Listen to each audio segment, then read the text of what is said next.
Sa pagpapatuloy, ang astronomy team ng Nando ay matatagpuan sa itaas ng isang bundok. Ang disenyo ng gusali ay elegante at moderno.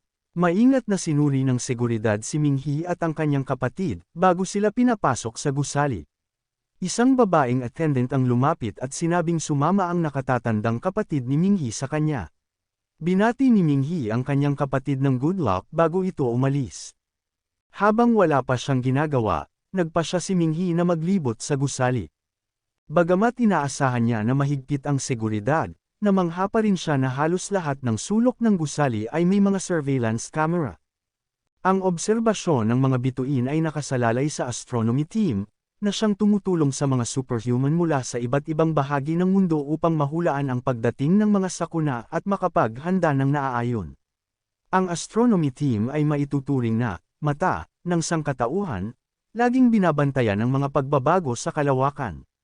Bagamat tila maliit lamang ang trabahong ito, hindi pa rin makapaniwala si Minghi na natanggap ang kanyang kapatid doon.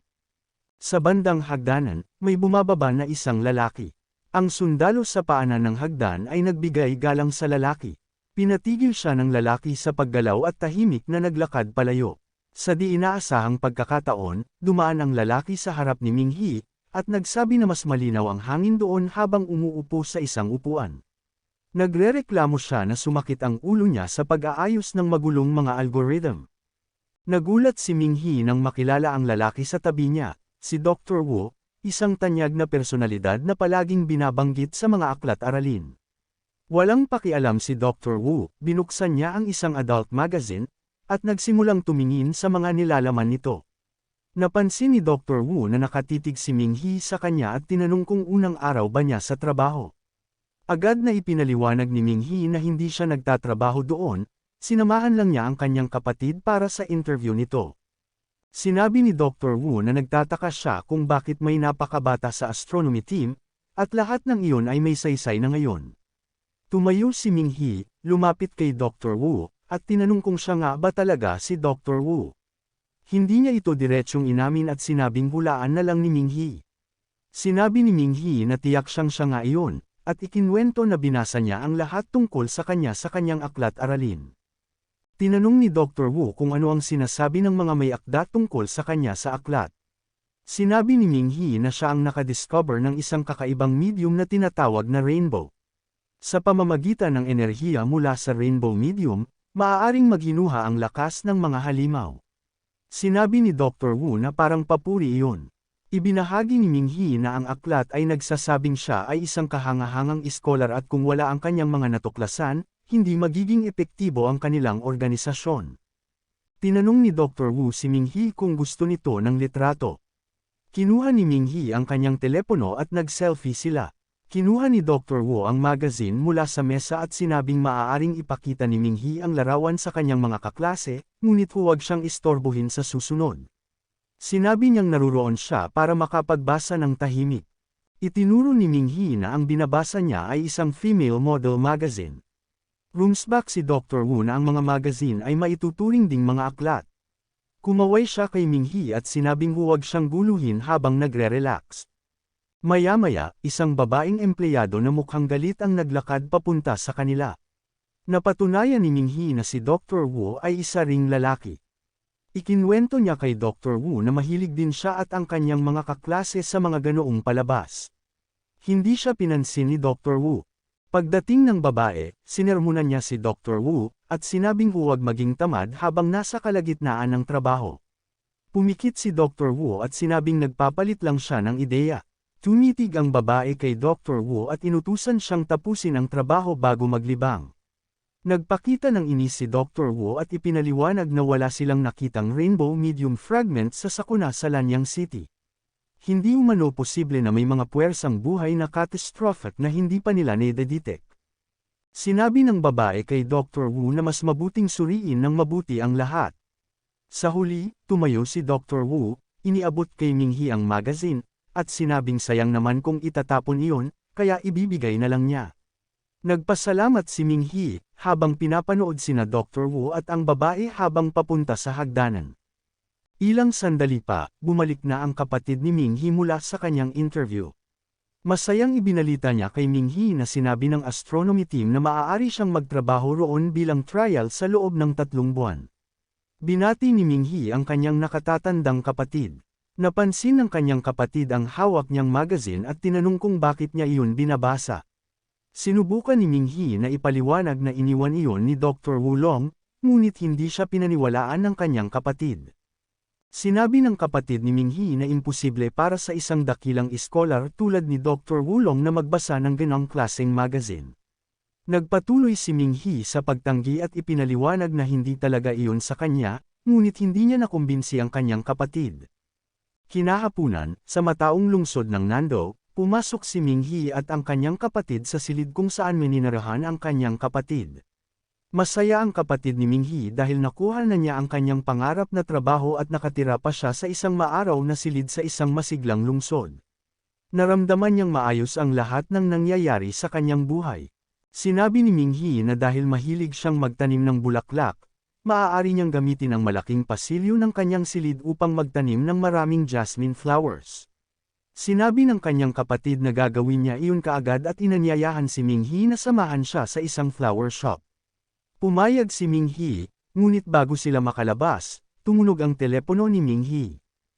Isang hindi kilalang numero ang tumatawag.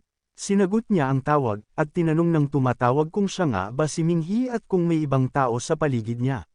Sinabi ng tumatawag na ayaw niyang may ibang makarinig sa kanilang pag-uusap.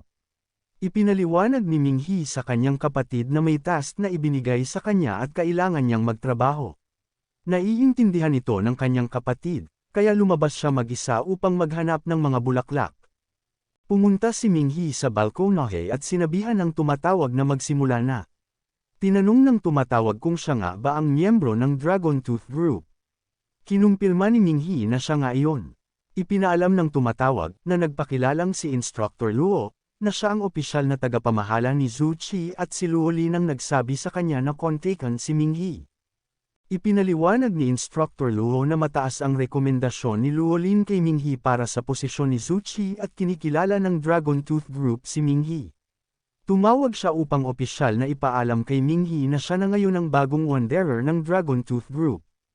Hindi alam ni Minghi kung ano ang ibig sabihin ng pagiging wanderer. Ipinaliwanag ni Instructor Luo na ang kaaway ay mas mapanganib kaysa sa inaasahan, at posibleng nakakalat na ang impormasyon tungkol sa mga miyembro ng Dragon Tooth Group. Dahil dito, kailangan nilang bumuo ng bagong departamento na tinatawag na Wanderer. Ang mga Wanderer ay parang mga blood sharks na gumagala sa maruming dagat upang tugisin ang mga alagad ng Universe Heavenly Sovereignty. Napatigil si Minghi at mahigpit na humawak sa berendilya nang marinig ang tungkol sa Heavenly Sovereignty. Tinanong niya si Instructor Luo kung mayroon ng palatandaan tungkol sa taong nasa likod nito. Ipinaalam ni Instructor Luo na kamakailan, may nahanap silang mahalagang impormasyon. Natuklasan nilang si Dr. Zhao ay bumili ng maraming medical equipment mula sa black market noong kabataan niya. Naniniwala silang noong panahon na iyon, nakipag-ugnayan si Dr. Zhao sa isang kasapi ng Universe Heavenly Sovereignty. Naintindihan ni Minghi na ginamit ni Dr. Zhao ang espesyal na kagamitan upang kumuha ng dugo mula sa mga halimaw. Sinabi ni Instructor Luo na ipapadala niya ang address kay Minghi, at naniniwala siyang hindi makikilala ng mga kaaway ang bagong mukha tulad ni Minghi. Inutusan si Minghi na alamin ang pagkakakilanlan ng taong nakipag-ugnayan kay Dr. Zhao. Tinanggap ni Minghi ang task at nangakong iimbestigahan niya ito. Pinaalalahanan siya ni Instructor Luo na mag-ingat at ipagbigay alam kaagad kay Luo Lin kung makakita siya ng mga hideout ng organisasyon upang makapagpadala sila ng agarang reinforcements. Kinahapunan, nakatayo si Minghi sa harap ng isang mataas na gusali. Iniisip niya kung ganoon nga ba kalaki ang black market o baka naman sobra lang ang napanood niyang mga palabas sa TV. Ang tunay na black market ay nakatago sa mga gusaling mistulang palasyo. Sa harap ng pasukan ng gusali, mayroong 2 pares ng mga bantay, isang lalaki at isang babae. Sa unang tingin pa lang, alam na ni Minghi na ang 4 na tao ay hindi pangkaraniwan. Lumapit si Minghi sa pasukan ng gusali. Isang maskuladong babae na may peklat sa braso at eye patch ang hamarang sa kanyang daan. Tinanong siya ng babae kung may appointment ba siya. Sinabi ni Minghi na medyo hindi kagandahan ang kanyang nobya kaya iminungkahi niya na magpa-plastic surgery ito roon, ngunit hindi niya alam kung magkano ang presyo, kaya pumunta siya upang magtanong. Tiningnan at sinuri ng maskuladong babae si Minghi. Makalipas ang ilang sandali, sinabi ng babae na gumamit siya ng elevator papunta sa ikatlong palapag para sa konsultasyon. Sinabihan siya ng babae na huwag magpagala-gala dahil ang mga palapag ay may mahahalagang surgery rooms ng ospital. Sumang-ayon si Minghi, at agad na gumamit ng elevator, pinindot ang button papunta sa ikatlong palapag. Pagdating sa ikatlong palapag, nakita ni Minghi ang mga kabataang babae na kausap ang mga empleyado, at ang ilan ay tinitingnan ang kanilang refleksyon sa salamin.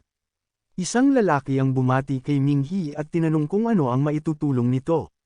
Sinabi rin ng lalaki kung interesado ba siya sa longevity products o gusto ba niyang malaman ang tungkol sa kanilang biological beauty technology. Ang lalaking lumapit kay Minghi ay nagpakilalang si Xingteng, ang sales manager.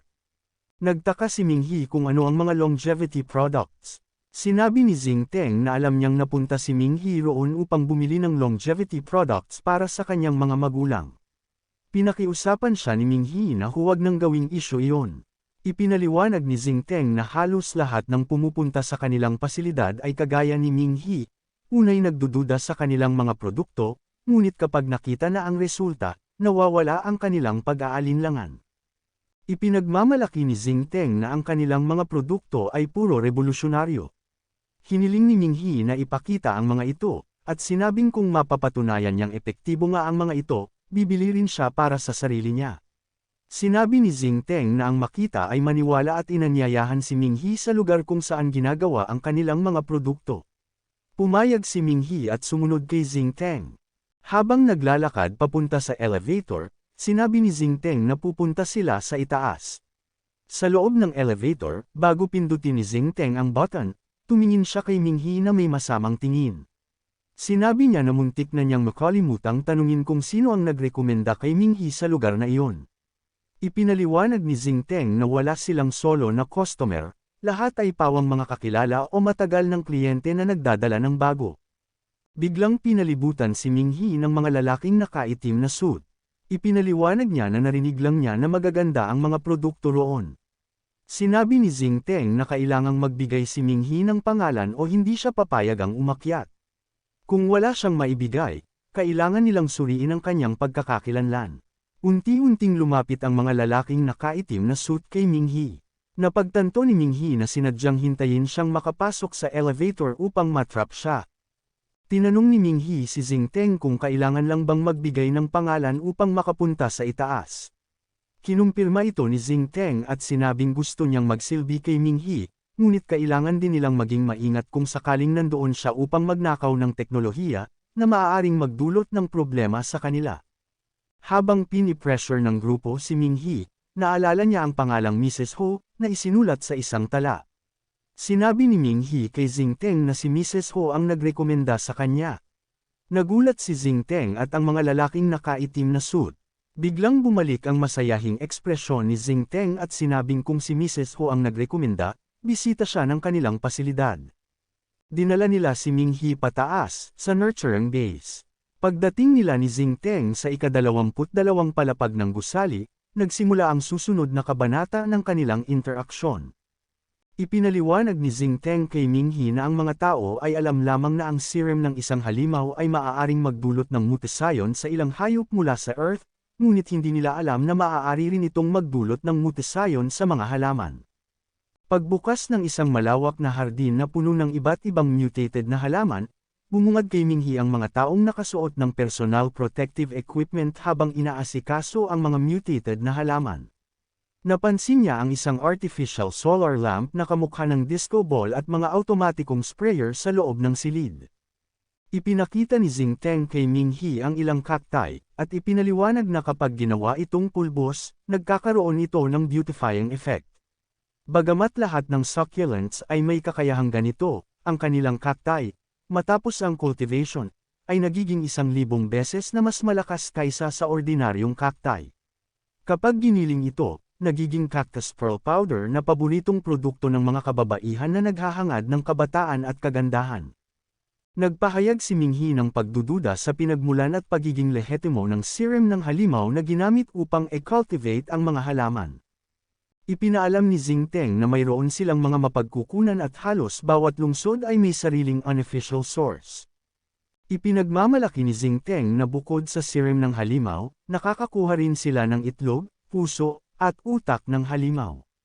Napagtanto ni Minghi kung bakit ito tinatawag na black market, kahit gaano pa kaganda ang itsura nito sa labas, hindi nito mababago ang tunay na kalikasan ng black market. Nais niyang malaman kung paano napunta sa kamay ng mga negosyante ng black market ang mga ito.